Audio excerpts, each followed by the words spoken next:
به نام خدا. سلام دوستان، خیلی خوش اومدید به یک جلسه دیگه از دوره قانون جذب. این جلسه می‌خوایم در مورد یک فصل دیگه از کتاب 48 قانون قدرت صحبت کنیم. دوستان این جلسه در مورد فصل دوم می‌خوایم صحبت کنیم، فصلی که تیترش این هست، میگه به دوستای خودتون اعتماد نکنید، یاد بگیرید چطور از دشمناتون استفاده کنید. دوستان کلا نمیخوام هیچ کتاب و هیچ گزاره‌ای رو تخریب کنم، بگم این بده، این خوبه، این نویسنده داره اشتباه میگه. ببینید من همیشه یه دیدگاهی که برای خودم ایجاد کردم، میگم همه چیز را همگان دانند. یعنی این نیست که من بگم خب دیگه من همه چیزو میدونم پس برم دیگه بگم فلانی اشتباه میگه، تو اشتباه میگی، تو اشتباه میگی، همه اشتباه میگن، فقط من درست میگم. نه دوستان اینطور نیست. ولی که میخوام در مورد بخش‌های تاریک این کتاب با هم صحبت کنیم، بخش‌هایی که خیلی در موردش صحبت نشده و یک سری بخش‌های دیگر رو خیلی بولد کردن. دوستان ببینید توی این فصل از کتاب، توی فصل دوم و یه بخش‌های از فصل سوم میاد میگه که به دوستاتون اعتماد نکنید و یه سری داستان‌هایی رو از ابتدا تا انتها میاره که کسایی رو نشون میده که به دوستاشون اعتماد کردن بعد ازشون ضربه خوردن و حتی داستان یه پادشاهی رو میگه که این به یکی از دوستاش اعتماد کرد و این رو اینقدر بهش بها داد که آخر اون دوستش اون پادشاه رو به قتل رسوند. اوکی دوستان ببینید توی بخش قبلی هم یه اشاره خیلی کوتاهی داشتم بهش. ببینید دوستان مشکل از اونجایی شروع میشه که ما بنده ها رو واسه خودمون بزرگ میکنیم، آدم ها رو واسه خودمون بزرگ میکنیم. وقتی انسان ها رو بزرگ میکنیم، وقتی یه قدرتی رو از اون خداوند میگیریم، از اون خدایی که ما بهش اعتقاد داریم، حالا هر چی که میخواد باشه، اوکی اصلا سوای از دین من دارم صحبت میکنم، وقتی اون قدرت رو از خدا میگیریم میدی به بنده ها، نباید انتظار این رو داشته باشه که همه چیز گل بلبل باشه. قاعدتا مشکل های پیش میاد دوستان. ببین دقیقاً مشکل از اونجایی پیش میاد که شما قدرت رو میدین به بنده ها، میدین به اطرافیانتون. اوکی پس قدرت شما از جایی شروع میشه که شما آدم‌های مهم کمتری توی زندگیتون دارید. یعنی هر چقدر که انسان‌هایی هستن که توی زندگی برای شما از اهمیت خیلی بالایی برخوردارن، پس شما آدم ضعیف‌تری میشید دوستان، چون وابستگی ایجاد میشه. اوکی یعنی شما اصلا وابستگی به نظر من یه نگاه کم بوده. حتی توی رابطه زن و شوهری دوستان من میگم که ببینید دوستان حتی شما با همسرتون باید رابطتون یک جوری باشید، عاشق هم باشید ولی وابسته به هم نباشید دوستان. وابستگی یه نگاهیه که از روی کمبود ایجاد شده. شما روابط دخترها و پسرها رو ببینید، روابط رو نگاه کنید دوستان. یه طرف عاشقانه دوست داره تقلا میکنه واسه اون طرف مقابلش، مثلا پسر خیلی واسه دختره تقلا میکنه، اوکی بعد هی اون دختره ازش رو برمیگردونه، هی میره کنار، هی کم محلی میکنه بهش، اوکی پس ببینید دوستان کل روابط همینطور هست. یعنی شما هر چقدر احساس وابستگی کنید، وابستگی با قانون جذب اون مثل قطب‌های همنام آهنربا میشن، یعنی همدیگه رو جذب میکنن. شما وقتی به یک کسی وابستگی دارید از خودتون دورش میکنید دوستان. نه تنها توی روابطتون، شما به هر چیزی که وابستگی داشته باشین دارین از خودتون دورش میکنید. یعنی اگر که احساس نیاز دارین به یک نعمتی، مثلا شما یه ماشینی رو دوست دارید بعد بهش احساس نیاز دارید، میگیم اگه این نباشه من میمیرم، دوستان بهتون اطمینان میدم که شما به اون خواسته نمیرسید.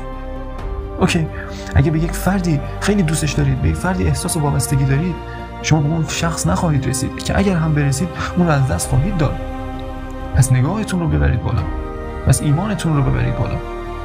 ببینید دوستان تنها چیزی که فقط یه چیز ارزش وابستگی داره اون هم خداست، اون به خاطر که یه منبع بی‌نهایته. چه دلیلی داره شما بخواید به یک انسان، به یک شخص، به یک شیء که میتونه ماشین، خونه یا هر چیزی باشه وابسته باشین؟ وقتی وابسته باشین دوستان اون فکرتون درست کار نمیکنه، اون ایمانتون درست کار نمیکنه، اون ارتعاشاتتون درست کار نمیکنه، تصمیم گیری هاتون اشتباه میشه، تصمیم های اشتباه میگیرید.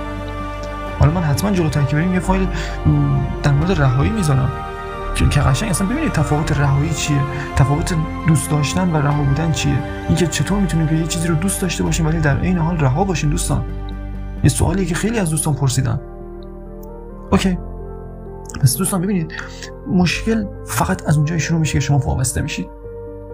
تمام این فصل دوم 48 قانون قدرت رو بخونید و حالا یه بخشی از فصل سوم رو که بخونید تماما داره در مورد وابستگی نشون میده. میگه که آقا این احساس نیاز داشته به این شخص رو اینقدر احساس نیاز بهش داشته که این شخص رو خیلی بزرگ کرده توی ذهن خودش، خیلی بهش قدرت داده، از یه جایی به بعد دیگه نمیتونه جمعش کنه. پس دوستان ببینید به چی دارید وابسته میشید. اگه از یه چیزی متنفر هستید بهش وابسته بشید دوستان تا از دستش بدید. این یه پارادوکس دوستان، یه جمله طنزگونه گفتم من.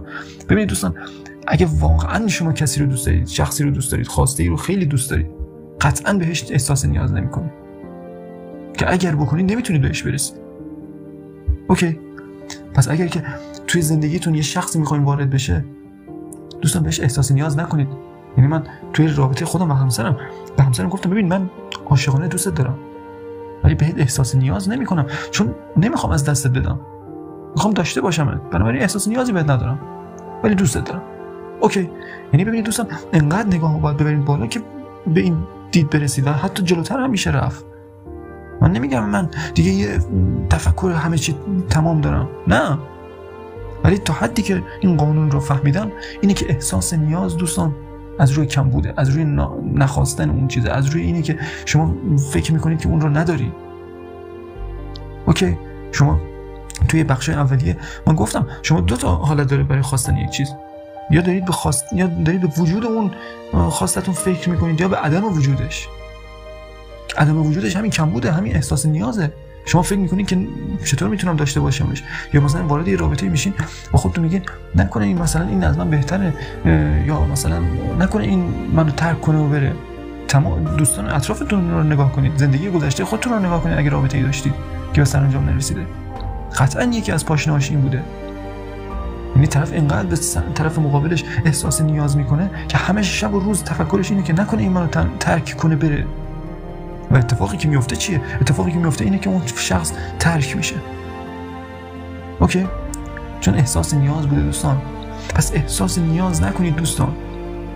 احساس نیاز نکنید. اوکی؟ به فراوانی ایمان داشته باشید. قطعا شخص ها، یعنی واسه هر شخص میلیون نفر مناسب وجود داره که وارد زندگی این شخص بشه. پس احساس نیاز نکنید دوستان. احساس نیاز رو از همین الان روی خودتون کار کنید. چیزی نیست که من بگم این کار انجام بدین دیگه احساس نیاز شما رفع میشه. نه، باید کم کم روی خودتون کار کنید، پله پله برین جلو، گام به گام برین جلو. احساس نیاز رو از خودتون قطع کنید. هر چقدر ایمان شما بیشتر بشه به اون منبع بی‌نهایت که اسمش حالا می‌خواید خدا بزنید یا هر چیز دیگه، هر چقدر ایمان شما نسبت به اون بیشتر باشه، احساس نیاز شما به غیر اون کمتر میشه. چون میدونید که همه چیزها متناهی‌اند، پایان پذیرند. و از طرفی میدونید که در کنار این پایان پذیر بودن فراوانی هم هست. بی‌نهایت بی‌نهایت خواسته وجود داره که میتونی بهترش رو به دست بیارید. ولی فقط به یک منبع شما باید نیازمند باشید. شما باید نسبت به اون منبع بی‌نهایت فقیر باشید تا اون شما را غنی کنه. یعنی من این خیلی از توحید صحبت میکنم، از ایمان صحبت میکنم، بخاطر اینکه اینا پایه‌های قانون هستن. یعنی شما حتی افراد بیدین رو هم که نگاه کنید میبینید که به یک خدای ایمان دارن، ایمان بی حد دارن و احساس نیاز به شخص خاصی یا چیز خاصی ندارن. شما ماجرای انیشتین رو فکر کنید، آره دیگه، ماجرای ادیسون یا انیشتین بود فکر کنم که اون به اصطلاح کارگاهش آتیش میگیره و انقدر این آدم رها بوده که میاد میشینه و نگاه میکنه که این مواد شیمیایی با هم دیگه ترکیب میشن و این توی آتیش این نور رو ساطع میکنن، فلان رنگ نور رو ساطع میکنن فلان، و با لذت داشته نگاه میکرده چون احساس نیازی نداشته.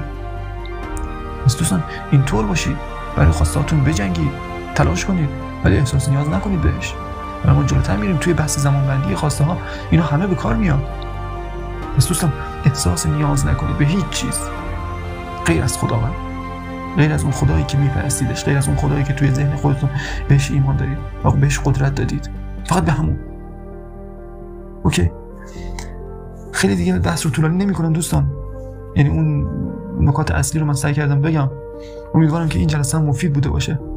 به خدای بزرگ میسپارم دوستان. اگر سوالی چیزی داشتید توی قسمت کامنت ها بذارید، سعی میکنم در اولین فرصت بتونم یه ویدیویی برای پاسخ به سوالاتون تهیه کنم.